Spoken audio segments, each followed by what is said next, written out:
Aunty ఏం చేస్తున్నారు? గారెలు చేస్తున్నా. ఓ ఈరోజు స్పెషల్ గారెలా? ఈరోజు ఎటు వెళ్ళారు మీరు? బాగున్నారు, సారీ కట్టుకున్నారు. బయటకు వెళ్ళాను. చాలా బాగుందండి సారీ. ఓకే, కొత్త ఫోన్ తీసుకున్నారు. ఓకే, చూడండి గాయస్, ఆంటీ గారెలు వేస్తున్నారు. వేడి వేడి గారెలు ఈవినింగ్ స్నాక్స్ కోసమని.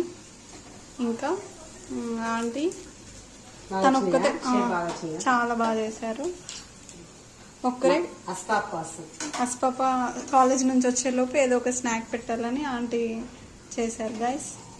ఓకే, మీకు ఈ రెసిపీ కావాలంటే మీరు కమెంట్స్లో కమెంట్ చేయండి. ఆంటీ మీకోసం ఆ రెసిపీ షేర్ చేస్తారు. ఏ ఆంటీ? తప్పకుండా. థ్యాంక్ యూ చెప్పండి.